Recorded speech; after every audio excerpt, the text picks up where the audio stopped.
experiência de crianças que chegam porque são diferentes, porque são estranhas, porque não estão de acordo com o funcionamento esperado numa sala de aula. E aí não vai lá ver com a neuro porque tem alguma coisa que não está bem, deve ser autista. Tá?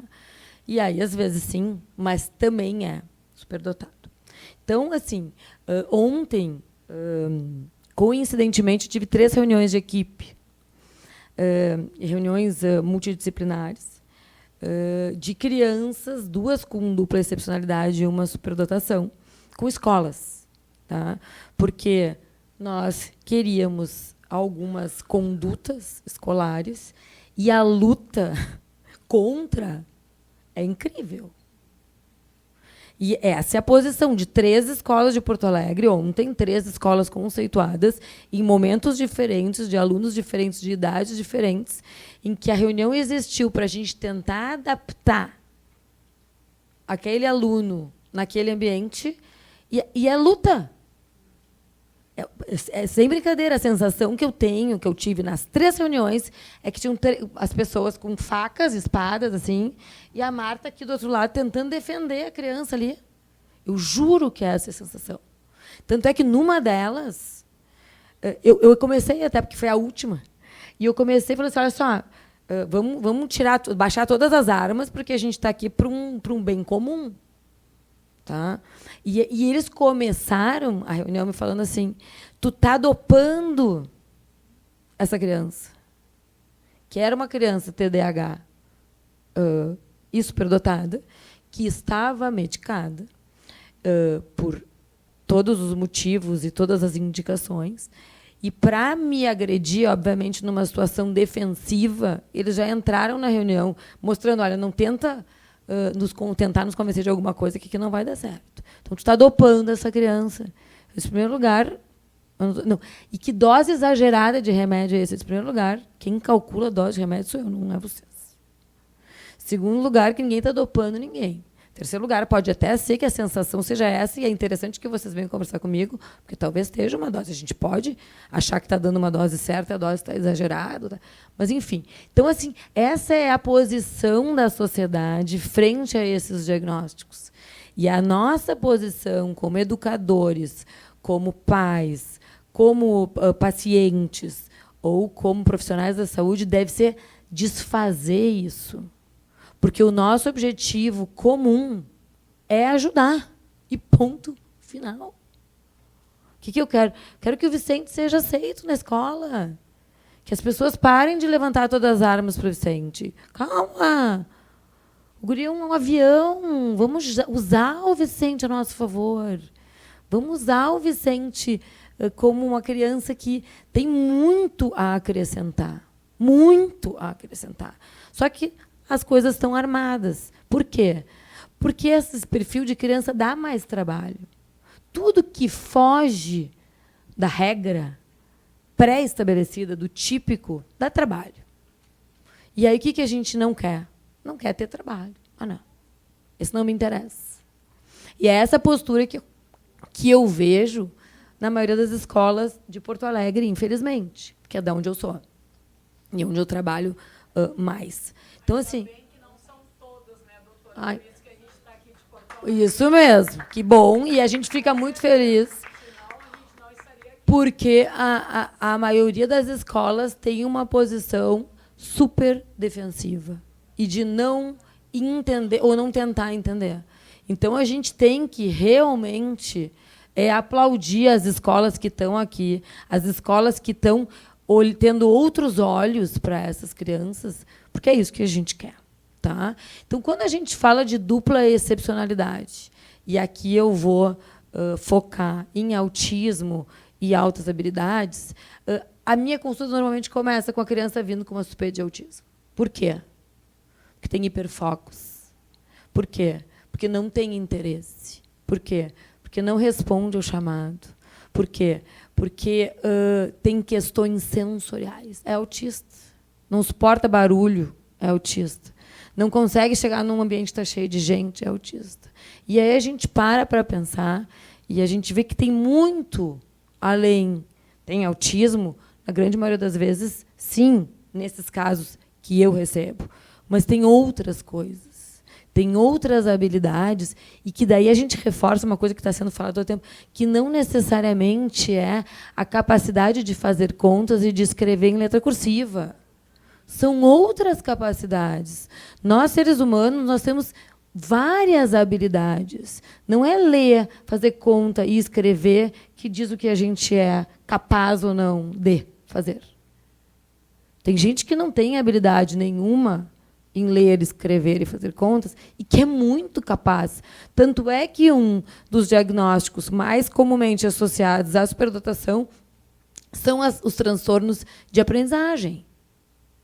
Então, são pessoas que têm dificuldade de aprendizagem, mas têm muitas capacidades e são super desvalorizadas. Tem um membro da minha família que é um cara que não conseguiu entrar na faculdade, teve uma dislexia não diagnosticada a vida toda, que é um dos grandes diretores de propaganda do Brasil, que é um cara com QI nas alturas e que tem um funcionamento maravilhoso, mas ele nunca teve condições de ler e escrever adequadamente. Quem lê os roteiros das propagandas dele é o assistente. Ele não consegue ir até o fim. E ele faz o melhor comercial do Brasil. Então, não dá para a gente tirar uma conclusão única. Tá? Por que se confunde tanto e por que esse diagnóstico diferencial de altas habilidades, de dupla excepcionalidade e de transtorno do autismo, ele é tão enrolado? Porque existem muitas características semelhantes, que têm nomes diferentes, mas que são características semelhantes. Por exemplo, uma dificuldade de socialização, que é uma das características de alguns autistas, pode ser confundida com um desinteresse de socialização, que crianças com altas habilidades às vezes têm. Elas não estão fazendo parte de um grupo de semelhantes. Não são pares. Aquelas pessoas naquela sala de aula não são pares. Então é autista porque não quer socializar. Não, não, não. Não existe link entre aquela criança e aqueles colegas. O funcionamento é outro. Numa dessas reuniões de ontem, foi essa condição, entendeu? A gente acha que ela tem outras coisas, essa menina, especialmente, não tem dupla excepcionalidade, porque ela não socializa, porque ela não quer saber, porque ela não responde quando a gente chama. A menina está num lugar que não lhe pertence, essa menina especificamente. E aí, o que a gente fez? Ela foi avaliada pelo Dan e por sua equipe, e se viu que era uma menina que tinha indicação de um movimento 2 anos acima do que escolar, 2 anos acima do que ela estava. O que a escola disse? Não, nossa escola não existe isso. Como é que é? Aqui não existe isso. Se vocês quiserem fazer isso, ela vai ter que procurar outro lugar. Porque, para nós, além de isso não existir, ela tem uma assincronia. Ela não tem condições emocionais de pular 2 anos. E essa sempre vai ser a resposta. Essa sempre vai ser a resposta. Ah, não, mas o meu filho, o meu paciente, o meu aluno, ele não tem condições emocionais.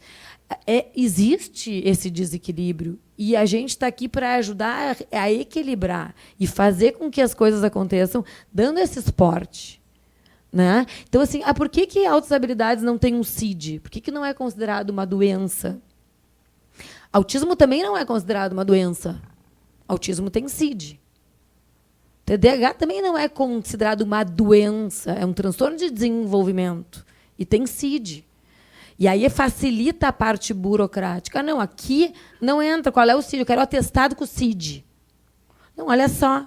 Eu quero um atestado com o CID. É essa a resposta que a gente tem. Então, a nossa causa é maior, é tentar fazer as pessoas entenderem que não precisa de CID para a gente ter mudança, para a gente ter uma criança sendo vista de outra forma. E a outra coisa que aparece muito é a questão do preconceito. Por quê? Porque, mas é superdotado, então não tem preconceito. Tem. Porque daí é exibido. Porque daí é não sei, porque não tolera ninguém, porque não consegue ter relações sociais. existe preconceito, sim. Existe dificuldade, sim, desse abraço nas crianças com essas condições, né? Na prática clínica, o que a gente vê quando fala em dupla excepcionalidade, sendo ela altas habilidades e autismo? O que a gente vê são, normalmente, crianças com um nível leve de autismo. Tá? Não existe dupla excepcionalidade sendo nível 3 de autismo e altas habilidades de superdotação. Não é isso. O problema é que, normalmente, os níveis 3 eles estão numa disfunção que a gente não consegue avaliar direito as condições intelectuais e as capacidades mentais e comportamentais dessa criança. Então, se a gente consegue diminuir esse nível, que é o nosso grande objetivo, quando a gente pega um autista nível 3 de suporte, é que ele vire um autista nível 1 de suporte, é justamente poder ajudar, inclusive incluindo essas avaliações, para que a gente veja que outras condições essa pessoa tem, que mais ela pode nos oferecer. Então, quando a gente avalia em consultório, e chega um menino com diagnóstico, a gente vem por suspeita de autismo, ou meu filho é diferente, a escola mandou, porque ele é diferente dos outros. E aí, quando é que a minha luz, a minha red flag acende, assim, a minha bandeirinha vermelha fala, presta atenção, presta atenção. Quando tu começa a interagir com aquela criança, obviamente as diferenças aparecem, e aí a gente consegue ver que o que eles estão chamando de dificuldade de socialização é desinteresse. Eu tenho pacientes que as mães me contam, que eu adoro, e falam assim, o que a gente vai fazer nesse final de semana? A gente pode ir lá brincar com a doutora Marta, né? Mas tu não quer brincar com os teus colegas? Não, eu prefiro brincar com a doutora Marta. Por quê? Porque o funcionamento é muito mais parecido comigo do que com um dos amigos de 3 anos. Óbvio. A nossa brincadeira no consultório é muito mais divertida do que a brincadeira que eles têm em sala de aula. Então, eles querem brincar com a doutora Marta no final de semana. Porque é o nível. Então, isso no consultório que a gente acaba avaliando. E aí tu começa a ver que a brincadeira daquela criança de 3 anos que está ali contigo é muito mais parecida com o teu nível de funcionamento de 46 anos do que com das outras crianças de 3 anos. Aí tu começa assim, talvez o que eles estão chamando de dificuldade de socialização é desinteresse na socialização. Talvez o que eles estão chamando de transtorno do processamento sensorial, de fato é, porque eles também têm. Eles também podem ter. É uma das características que a gente mais vê nas crianças com autismo, com altas habilidades, com TDAH. Hoje em dia, a gente vê muito isso. O transtorno do processamento sensorial ele é presente na maioria das condições de neurodesenvolvimento. Tá? Então, isso não é um diagnóstico diferencial mais. É uma das coisas que fazem parte do diagnóstico. E daí existem essas assincronias, existem. Então, para as pessoas que não têm o olhar clínico apurado e estudado, as assincronias têm um nome muito mais divulgado e conhecido, que é autismo. Não devia estar como está, então é autismo. Pode ser também, mas a gente tem que pensar em outras várias coisas. E aí, para não me estender muito, mas para falar de 2 pontos que eu acho que são fundamentais quando a gente fala do assunto dupla excepcionalidade, o primeiro é assim, por que daqui a pouco eu vou cair aqui, por que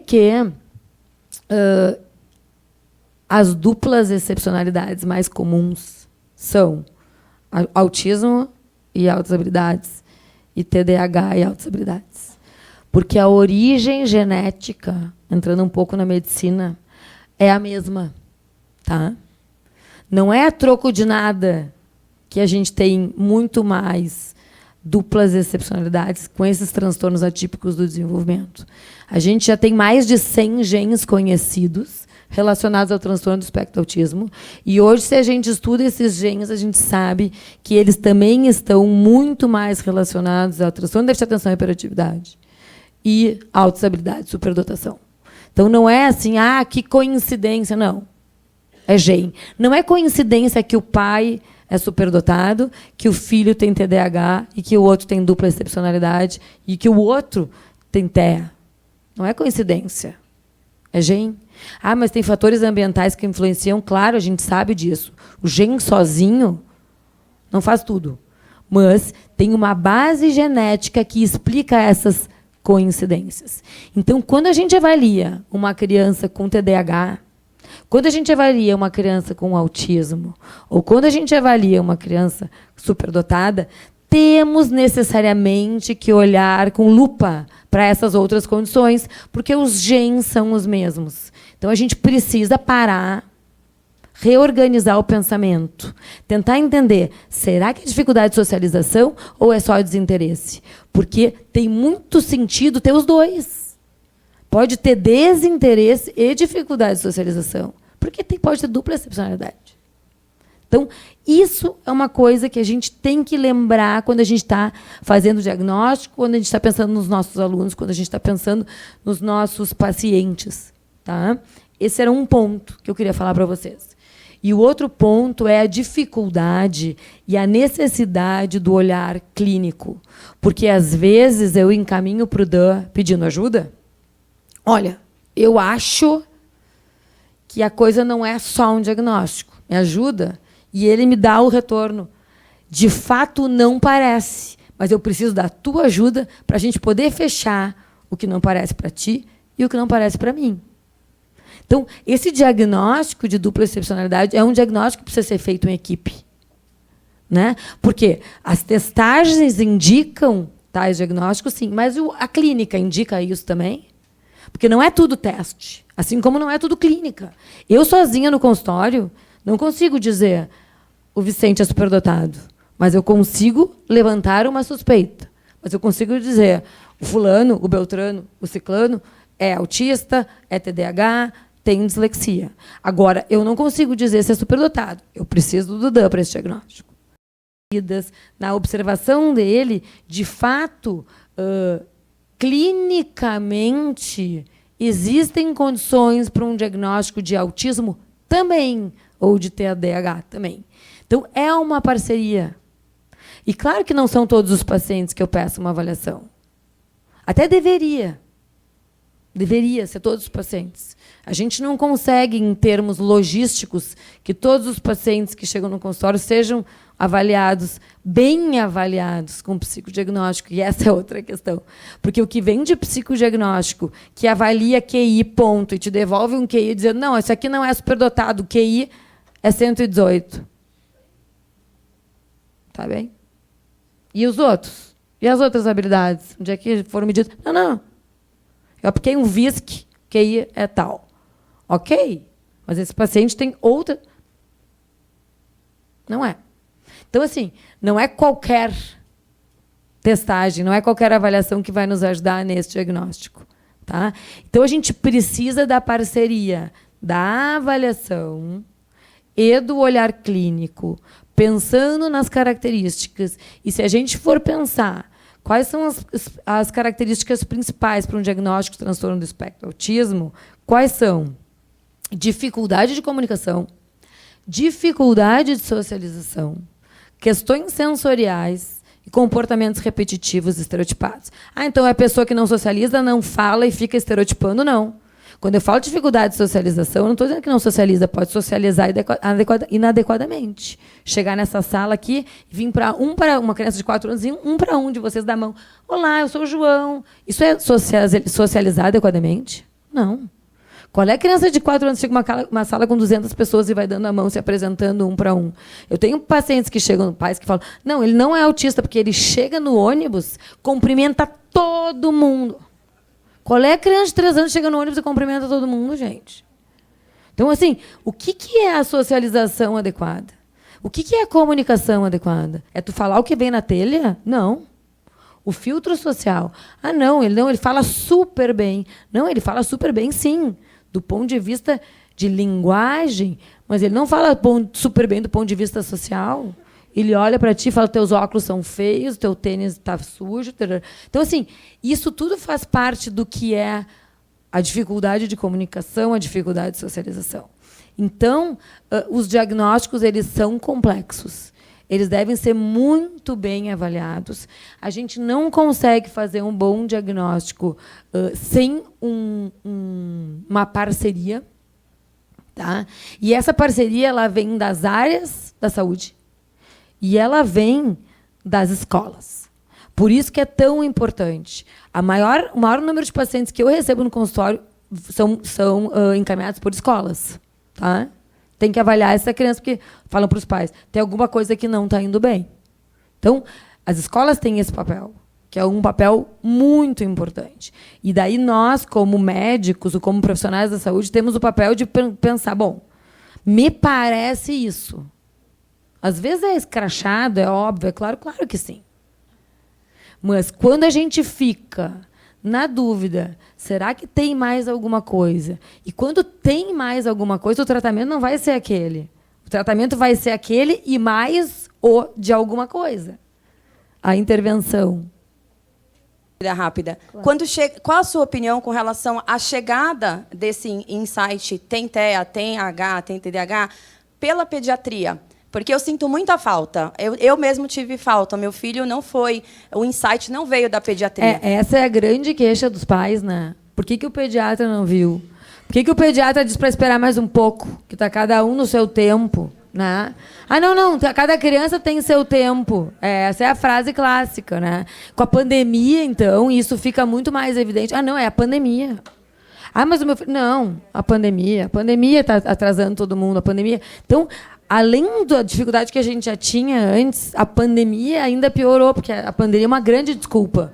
E não que ela não tenha suas consequências, obviamente ela tem, mas ela é uma grande desculpa para atraso de diagnóstico.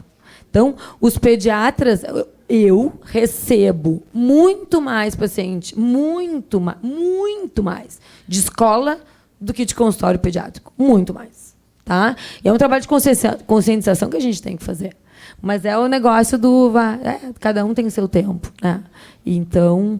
Bom, gente, a minha ideia era passar um pouco dessa experiência do que eu vejo no dia a dia no consultório, do quão importante eu acho a conscientização de todo mundo, dessa parceria que ela é teórico-clínica, assim, ela não é uma coisa isolada, não existe um diagnóstico bem feito se ele é feito isoladamente. Então, a gente precisa dessa união e acho que cabe a nós que estamos aqui hoje assim, tentar passar essas informações o máximo que a gente quiser. E hoje em dia, a gente usa as redes sociais. Há tempo atrás, eu era meio contra as redes sociais. Hoje em dia, eu sou super proativa, porque eu vejo que a gente consegue passar conhecimento. Então, o nosso papel é conseguir fazer com que as coisas cheguem em outros ouvidos e a gente ampliar essa facilidade, essa busca de diagnósticos sem preconceitos. Tá? Obrigada, muito obrigada pelo convite.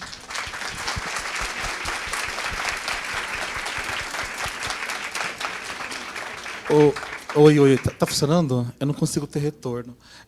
Primeiro, eu queria agradecer a Fabrícia e a Marta, eu sou fã das duas. E quando eu as convidei, por um motivo, né? É que é raro esse tipo de médico, esse tipo de conduta. E se é raro, a gente continua errando, continua dando os diagnósticos equivocados. Então, a medicina participar disso aqui é super importante, não porque ela vai dar o diagnóstico da superdotação, mas porque ela consegue fazer essa diferenciação. Né? E, como elas trouxeram muito bem, as duas coisas podem acontecer, sim. Se acontecer, tudo bem, ok, a intervenção é esse caminho. Se não acontece, a intervenção é esse caminho aqui. Por que não vem na pediatria? De novo, eu não aprendi sobre superdotação na faculdade. Olha que eu fiz uma excelente faculdade. Né? Eu tive uma disciplina chamada disciplina do excepcional. Eu não sei o que é excepcional até hoje. Mas, se a gente não estuda, não busca... Você viu que a Fabrícia trouxe estudos americanos, estudos de fora. No Brasil, a gente está travando na pesquisa na superdotação. A gente fica num ciclo...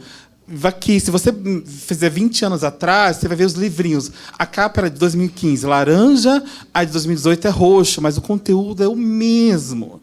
Então, elas estarem aqui hoje é super significativo, representativo, por quê?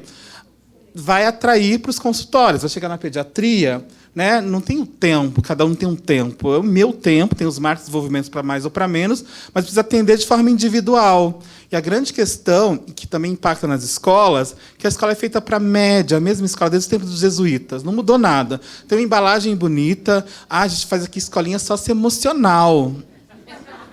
A gente faz isso, mas tem escolas que estão vindo aqui. O CEDET está aqui, maravilhoso, faz um trabalho fundamental. Então, a gente só avança discutindo. Não existe aqui apego a qualquer coisa. É apontar o caminho. E a medicina, por que a gente está aqui com eles? Por que falando de superdotação com médicos aqui? Porque é onde trava, é onde vai ter o diagnóstico equivocado. E se eu tenho uma psiquiatra, uma neuropediatra, um pediatra, como tem muitos aí começando, trazendo esse olhar, fica mais fácil da gente entender. E, de novo, escolas, nós não estamos pelejando com vocês. Somos parceiros, né? E não estamos também, que às vezes o médico manda que é autismo, eu vou lá e brigo. Não é, por causa disso, disso, disso, disso. Eu brigo por quê? Porque eu estudo. Então, eu vou discutir casos que eu já fiz, e eu acho que essa humildade, a gente só cresce juntos. Eu aprendo muito com elas, como aprendo com todos vocês aqui. E, de fato, eu queria muito agradecer por estar no tempo apertado. Sem vocês, seria bem difícil estar aqui hoje falando sobre isso. Mas, diga, querido. Ele quer uma tacinha, eu não entendo os giros. Ele quer uma foto depois. Né? Daqui, dá as sacolinhas para as meninas, porque a Fabrícia também vai ter uma viagem hoje, né? Mas eu queria dizer o seguinte: falem para os seus médicos, para os seus pediatras, para os seus psiquiatras, que existem Marta Rimbe e Fabrícia Signorelli, que fazem um trabalho diferencial para que eles aprendam com eles, né? É isso. É a foto, né?